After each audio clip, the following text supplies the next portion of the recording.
Good evening everyone. First and foremost, salamat sa Diyos, salamat sa prayers nyo. So far, everyone is safe.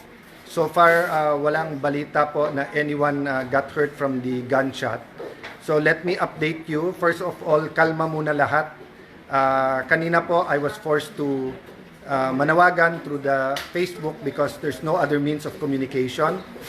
Even now, I want to be in front of the Senate media, pero sinesecure pa yung ibang areas and I think they're downstairs.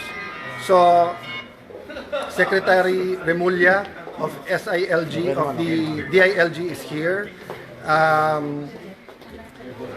General Aberin of the NCRPO are here. Secretary Teodoro called us and President Marcos called us, assuring us it wasn't government and kinakamusta kung ano takbo ng mga kung kamusta, kung nandito na si Sec John Vic and to make sure the investigation is independent. So I'm just talking to everyone to tell you, one, thank you sa inyong prayers. Two, we're here. Most of the majority senators are here. Senator Bato, dun sa nagtanong, Julbert Urbista, si Sen Bato is secured, he's okay. Aakyatin namin ni Sec Remulla, hindi siya arestuhin. Ngayon, they will respect the Supreme Court's decision of giving 3 days each na mag-comment. No?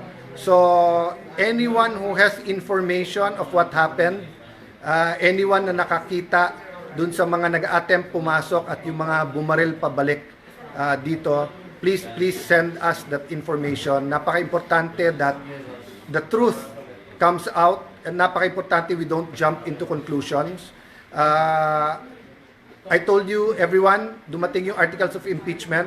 We don't want any speculation that this has any connection with anything, whether it's the Senate majority, whether it's the articles of impeachment, politics, personal dito. But this is the first time na nakaramdam ng ganito ang Senado, no?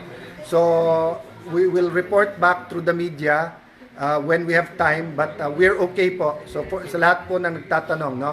But we will start the investigation. We will let people leave when we're sure they're not suspects and when everyone's safe. But right now po, akyatin muna ng Senator Bato to make sure he's okay.